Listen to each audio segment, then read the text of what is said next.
মধ্যরাতে দরজায় আঁচড় শুনে ঘুম ভেঙে যায় যুবকের। তিনি দরজা খুলে হুট করে না বেরিয়ে দরজা হালকা ফাঁক করে দেখেন জ্বলন্ত দুটি চোখ তার দিকে তাকিয়ে আছে। তার বুঝতে অসুবিধা হয়নি যে বাইরে বাঘ দাঁড়িয়ে আছে। যুবকের সঙ্গে বাঘের চোখাচোখি হতেই তিনি আঁতকে ওঠেন। বাঘ ঝাঁপিয়ে পড়ার আগেই দরজা বন্ধ করে দেন। বাঘটি ছিল রয়্যাল বেঙ্গল টাইগার। ইতিমধ্যে এই ভিডিও সামাজিক যোগাযোগ মাধ্যমে ভাইরাল হয়েছে। ভিডিও দেখে অনেকেই উদ্বেগ প্রকাশ করেছেন। নেটিজেনরা বলছেন দরজায় নক করলে হুট করে দরজা খুলে বাইরে বের হওয়া একদমই ঠিক না।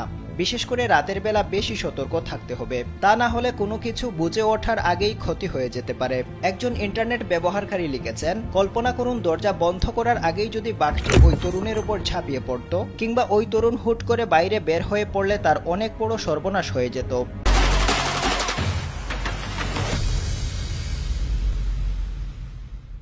রয়্যাল বেঙ্গল টাইগার বাংলাদেশের সুন্দরবন এলাকায় দেখতে পাওয়া যায়। কয়েক দশক আগে বাংলাদেশের প্রায় সব অঞ্চলেই রয়্যাল বেঙ্গল টাইগারের বিচরণ ছিল। বর্তমানে সারা বিশ্বে ৩,০০০-এরও বেশি রয়্যাল বেঙ্গল টাইগার আছে। এর মধ্যে অর্ধেকেরও বেশি বাঘ ভারতীয় উপমহাদেশে রয়েছে।